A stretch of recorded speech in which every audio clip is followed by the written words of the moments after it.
మీ కుటుంబ శాంతి, ఆరోగ్యం, ఆర్థిక అభివృద్ధి కోసం రుద్రాక్ష మహాపూజలో తప్పక పాల్గొనండి. ఇప్పుడే నమోదు చేసుకోండి.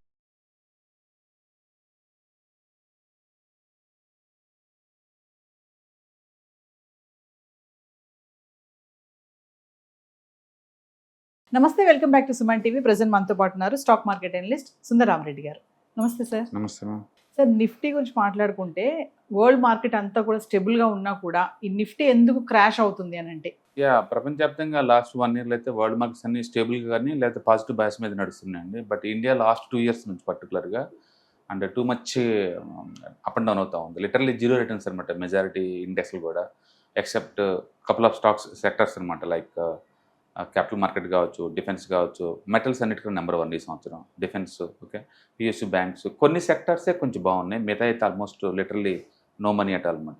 అంటే నిఫ్టీలో మెజారిటీ స్టాక్స్ అయితే లాస్ట్ 4-5 years నుంచి zero return, like Wipro, TCS, all IT companies and even FMCG majority companies, Reliance లాంటి కంపెనీస్, హెచ్డిఎఫ్సి లిటరల్లీ 5 years నుంచి జీరో రిటర్న్ దగ్గర ఉన్నాయి అనమాట. అండ్ కారణం ఏంటంటే ఇప్పుడు టూ మచ్ ఆయిల్ డిపెండెన్స్ అవటమే వరల్డ్ మార్కెట్స్లో.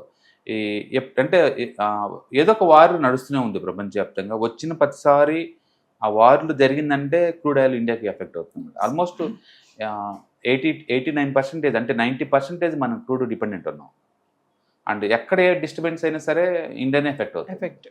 ఓకే, అండ్ క్రూడ్ రేట్లు పెరిగిందనగానే వెంటనే ఇన్ఫ్లేషన్ పెరిగిద్ది అంటాం. దానితోడు కరెన్సీ అప్ అండ్ డౌన్ అవటం, దానితోడు ట్రేడ్ డిఫిషిట్ ఇది అవటం, ఓకే, కరెన్సీ ఫిస్కల్ బ్యాలెన్స్ తప్పటం, కార్పొరేటివ్కి మార్జిన్ తగ్గిపోతాయి అని చెప్పడం, వెంటనే మార్కెట్ కొలాప్స్ అవటం, ఇవన్నీ ఉదాహరణ కూడా జరుగుతూ ఉంది అనమాట.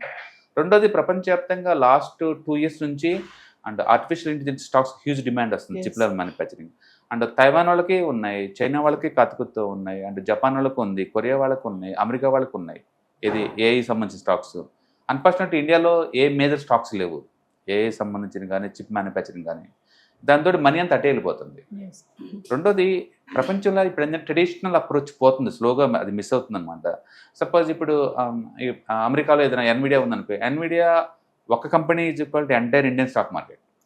ఒక కంపెనీ ఆల్మోస్ట్ 500 లక్షల కోట్లు ఉంది.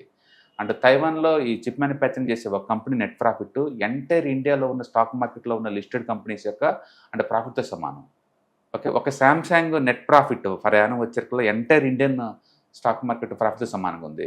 అంటే చాలా అగ్రెసివ్గా ఉన్నాయి ఈ chip manufacturing companies, artificial companies అన్నీ కూడా. అలాంటి కంపెనీస్ ఇండియాలో లేవు, మిస్ అయిపోతుంది. దాంతోడేమో కరెన్సీ టూ మచ్ వీక్ అయిపోయింది. లాస్ట్ 1 yearలో 12% డ్రాప్ అయింది ఇండియన్ కరెన్సీ. అందుకని ఎఫ్ఐఎస్ ఎవరైనా డబ్బు పెడదామనుకున్నా అచ్చ కరెన్సీ కన్వర్షన్ రూపంలో వాళ్ళు 12% లాస్ అవుతున్నారు. అదే టైంలో అమెరికాలో బ్యాంక్ డిపాజిట్స్ చేసిన 5% దాకా వస్తున్నాయి రిటర్న్స్. అందుకని అటు ఎఫ్ఐఎస్ మనీ తగ్గిపోయింది, ఇటు అప్ అండ్ డౌన్స్ అవుతూ ఉంది. బట్ రిజల్ట్ పరంగా చూసుకుంటే small cap, mid cap companies recent results సూపర్గా ఉన్నాయి. బట్ స్టిల్ మార్కెట్లో ఆ పెసిమిస్టిక్ వ్యూ ఉందన్నమాట. ఆయిల్ రేటు డ్రాప్ అయ్యేంత వరకు కూడా, ఈ ఆయిల్ బిలో 90కి వస్తే తప్ప అదర్వైజ్ మార్కెట్లో ఏదో ఒక బ్యాడ్ న్యూస్ ఎఫెక్ట్ అవుతూనే ఉంటుంది, మార్కెట్ పడుతూనే ఉంటుంది అనమాట. అందుకని ప్రపంచవ్యాప్తంగా మిగతా చోట ఎక్కడైతే ఆయిల్ లోకల్ ప్రొడక్షన్ కెపాసిటీ ఉంటుందో అవి బాగానే ఉన్నాయి. లైక్ అమెరికాకి ఎలాంటి ఇష్యూ లేవు, చైనాకి ఇష్యూ లేదు, అండ్ మిగతా కొరియన్ మార్కెట్ చాలా వాటికైతే ఆయిల్ లోకల్ ఎనఫ్ ఉంది. బట్ ఇండియా ఏంటంటే ఆల్మోస్ట్ 90% డిపెండ్ అయింది. దాంతో టూ మచ్ ఇది అవుతుంది. అంటే కరెన్సీ బాగా వీక్ అయ్యే సర్కిల్ ఏంటంటే ఏది ఇంపోర్ట్ చేసుకుందామన్నా గవర్నమెంట్ భయపడుతుంది. అచ్చం కుకింగ్ ఆయిల్ ఉంటుంది, పామ్ ఆయిల్కే 1.6 lakhs స్కోర్ అవుతుంది ప్రయాణం. అటు గోల్డ్కి రఫ్గా 10 లక్షల కోట్లు అవుతుంది, క్రూడ్కి 20 లక్షల కోట్లు అవుతుంది, అన్ని లక్షల కోట్లుగా అవుతుంది అనమాట. అంటే గవర్నమెంట్ ఒక్కొక్కటి బ్యాన్ చేసుకుంటూ పోవటం లేదా ట్యాక్స్ పెంచుతూ ఉందన్నమాట. అది మోర్ పెసిమిస్టిక్ వ్యూ క్రియేట్ చేస్తుంది. ఇప్పుడు ఈరోజు మళ్ళీ గవర్నమెంట్ వాళ్ళు ఏసీ కంప్రెసర్స్ ఇంపోర్ట్స్ని టైట్ చేసి పడేశారు. ఇండియాలో ఈ ఏసీ సంబంధించిన ఎయిర్ కంప్రెసర్ టారిస్ కంపెనీ ఒక్కడు కూడా లేదు. అంటే మనం చాలా వరకు ఇప్పటి వరకు వేరే కంట్రీ మీద డిపెండ్ అయ్యాం. ఎప్పుడైతే మనకి డాలర్ షార్టేజ్ వచ్చేసిందో ఇప్పుడు ఫోకస్ చేస్తున్నారు ఎక్కడెక్కడ టైట్ చేయాలనే విషయం. బట్ ఏదైనా కానీ ఈ ఆయిల్ ఇష్యూ రిజాల్వ్ అయ్యేంతవరకు కూడా and market negative news flow అవుతూనే ఉంటాయి. కాబట్టి బెస్ట్ వే ఏంటంటే ఏ కంపెనీస్ అయితే డాలర్లు డబ్బులు సంపాదిస్తాయో ఎక్సెప్ట్ ఐటీ, మిగతా ఎక్కడైనా పెట్టుకోవచ్చు, లైక్ ఫార్మా అండ్ టెక్స్టైల్స్, ఇట్లా ఎక్స్పోర్ట్ ఓరియంటెడ్ కంపెనీస్ మీద ఫోకస్ చేయడం better. Next 1 or 2 years at least ఈ థింగ్స్ అని సెటిల్ అయ్యేంత వరకు. అందుకని మనీ ఏంటంటే ఈ ట్రెడిషనల్ సెక్టార్స్ నుంచి అండ్ డాలర్ సంపాదించే సెక్టార్స్కి మూవ్ అవుతుంది అనమాట మనం. కాబట్టి వాళ్ళని చూసుకోవడం బెటర్. అంటే ఎఫ్ఐఎస్ అమ్మకాలు ఈ నిఫ్టీ పైన ప్రభావం చూపిస్తున్నాయి అనుకోవచ్చు. డెఫినెట్గా వాళ్ళు అమ్ముతుంది ఎక్కువ large cap stocks. Suppose TCS చూసామనుకోండి, 10 years బ్యాక్ చూసుకుంటే వాళ్ళ వాటా ఆల్మోస్ట్ 18% ఉండేది, ఇప్పుడు 9%కి వచ్చేసింది. లాస్ట్ 1 yearలోనే 3% అమ్మేశారు టీసీఎస్లో. ఆల్ ఐటీ కంపెనీలు అమ్మేసుకుంటూ వెళ్తున్నారు. మెజారిటీ ఐటీ కంపెనీస్ నిఫ్టీ స్టాక్సే కదా, అందుకని మేజర్ హెచ్డిఎఫ్సి లాంటి కంపెనీస్లోనే వాళ్ళు వాటా తగ్గించుకుంటూ వెళ్తున్నారు. బట్ అదే టైంలో ఆ డబ్బంతా బయటికి పోతుందని చెప్పలేం, కానీ వాళ్ళు maybe small cap mid cap shift చేసుకుంటున్నారు. మొత్తానికైతే లార్జ్ క్యాప్లో ఇన్వెస్ట్మెంట్ తగ్గించేసి అండ్ స్మాల్ క్యాప్ వాటికి పెడుతున్నారు, కొంత డబ్బు బయట తీసుకెళ్తున్నారు. ఈ సంవత్సరం బయట పోయిన డబ్బు 2 లక్షల కోట్లు. ఎస్, అంటే మార్కెట్ స్టెబుల్గా లేకపోయి ఉన్నా కూడా కొన్ని రిటర్న్స్ అనేవి బాగా రాకపోవడం అనేది జరుగుతూ ఉంటాయి సార్. నేంటుంది అదే, అంటే కపుల్ ఆఫ్ సెక్టర్స్లో మనీ ఉంది ఇప్పటికి కూడా స్టిల్. కమోడిటీస్ కావచ్చు, లేకపోతే ఫార్మా కావచ్చు, హాస్పిటల్స్ కావచ్చు, అండ్ సిపిఎస్సి ఇలాంటి వాటిలో కొంత ఉంది, మనీ ఉంది వాటిలో, లేదని కాదు. బట్ ఏదైతే ఇంపోర్ట్స్ మీద టూ మచ్ డిపెండ్ అయిన ఇండియాకి ఏమైందంటే ఓవరాల్గా బ్యాడ్ న్యూస్ క్రియేట్ చేస్తూ ఉంటుంది. ఆ పెసిమిస్టిక్ వ్యూ ఉంటే మార్కెట్ పెద్ద ముందు పోలేదు. మీరు చూడండి, గత 2-3 months నుంచి కూడా నిఫ్టీ 25,000 దగ్గర రొటేట్ అవుతూనే ఉంది. ఏదో ఒక బ్యాడ్ న్యూస్ ఎఫెక్ట్ అవుతూనే ఉంది. బట్ వరల్డ్ మార్కెట్లో మిగతా వాటిలో ఏంటంటే ఈ న్యూస్ పెద్ద ఎఫెక్ట్ కాదు. క్రూడ్ నుంచి వాళ్ళు ఎవరు పెద్ద ఎఫెక్ట్ అవ్వట్లేదు, మనం తప్ప. వాళ్ళకి ఏంటంటే ఈ క్రూడ్ బదులు మ్యానుఫ్యాక్చరింగ్ సెక్టార్స్ వల్ల డాలర్స్ వచ్చేస్తున్నాయి. సపోజ్ ఇప్పుడు ఇండియా వర్సెస్ చైనా చూసామనుకోండి, చైనా వాళ్ళు కూడా డిపెండ్ అవుతారు క్రూడ్ మీద, వేరే కంట్రీస్ మీద. బట్ వాళ్ళకి మ్యానుఫ్యాక్చరింగ్ ఉంది, ఉండటం వల్ల వాళ్ళకి డాలర్స్ వచ్చేస్తున్నాయి ఆల్రెడీ. సో ఫారిన్ రిజర్వ్ ఉంది కాబట్టి వాళ్ళకి ఇష్యూలు ఏం లేదు. బట్ ఇండియా అలా కాదు, ఇక్కడ మ్యానుఫ్యాక్చరింగ్ లేదు కాబట్టి మనకు వచ్చే డాలర్స్ తగ్గిపోతున్నాయి, మన రూపీ వీక్ అవుతుంది.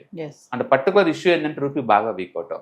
అది సైకలాజికల్గా ఏంటంటే ఇప్పుడు 96 దాటింది, 100 త్వరగా డ్రాప్ అవుద్దని వాళ్ళు భయపడుతుంది మార్కెట్. అది కనుక 100 దాటింది అనుకో, సైకలాజికల్ చాలా పెద్ద న్యూస్ అనమాట అది. అంటే ఆయిల్ ధరలు పెరగడం వల్ల రూపీ వాల్యూ తగ్గుతుంది అనుకోవచ్చు అంటారా? ఆయిల్ రేట్ పెరగడం వల్ల ఆయిల్కి మనం పే చేసే అమౌంట్ డాలర్లో పే చేయాలి. ఆ డాలర్ కోసం అని చెప్పేసి రూపీ వీక్ అవుతుంది. ఉదాహరణ కూడా ఇంటర్లింక్ అనమాట. అవన్నీ రేటు పెరగడం ఒకటే ఇష్యూ కాదు, మన దగ్గర డాలర్స్ తగ్గిపోవడం కూడా ఒక ఇష్యూ అనమాట. అందుకని ఇప్పుడు రూపీ స్ట్రెంత్ చేయటం అండ్ ఇంపోర్ట్స్ తగ్గించుకోవటం చాలా ఇంపార్టెంట్. బట్ అదే టైంలో లోకల్ నీడ్స్కి అయితే తప్పదు కదా ఇమ్మీడియట్గా. అందుకని గవర్నమెంట్ వాటిని ఐడెంటిఫై చేసి ఒక్కదాని మీద ఫోకస్ చేస్తూ ఉంది. గోల్డ్ మీద మీరు చూసారు రీసెంట్గా ట్యాక్స్లు పెంచారు, అప్ టు 15% వరకు import tax. And even imports కూడా రిస్ట్రిక్షన్ చేశారు. అండ్ ఈవెన్ సిల్వర్ కూడా మీరు 100 kg దాటి ఇంపోర్ట్ చేసుకోవాలంటే సపరేట్ పర్మిషన్ అవసరం చేశారు. అట్లా 1 by 1 టైట్ చేస్తుంది. ఈరోజు ఏసీ కంప్రెషన్స్ ఇంపోర్ట్స్ మీద రూల్స్ పెడుతున్నారు. అంటే ఒక్కొక్కదాని మీద పెట్టుకుంటూ వస్తున్నారు ఇండియా వాళ్ళు అనమాట. బట్ వాటికి లోకల్ రీప్లేస్మెంట్ లేవు. గోల్డ్ ఉందనుకోండి 90% ఇంపోర్ట్ చేసుకోవటం, వాటికి లోకల్ ఆల్టర్నేటివ్ ఏం లేదు. అది కాబట్టి ఎకానమీలో ఉందంటే ఇష్యూస్ ఉన్నాయని పెసిమిస్టిక్ వ్యూలో ఉంది మార్కెట్ మొత్తానికి. బట్ అదే టైంలో అవతల వైపు మనం చూసామనుకోండి, జిఎస్టీ కలెక్షన్స్ 2 లక్షల కోట్ల ఏం తగ్గటల్లా, ఇన్కమ్ ట్యాక్స్ ఫైలింగ్ ఏం తగ్గటలేదు. అంటే ఎకానమీ రెండుగా విడిపోతుంది. ఒకవైపు ఏమో ఆప్టిమిస్టిక్ వ్యూ ఉంది, ఇంకోటి పెసిమిస్టిక్ వ్యూ ఉంది. బట్ స్టాక్ మార్కెట్ పర్స్పెక్టివ్ చెప్పాలంటే మాత్రం ఈ క్రూడ్ కొంచెం సెటిల్ అయ్యేంత వరకు కూడా చాలా డిస్టర్బెన్స్ ఉంటుంది. Thank you.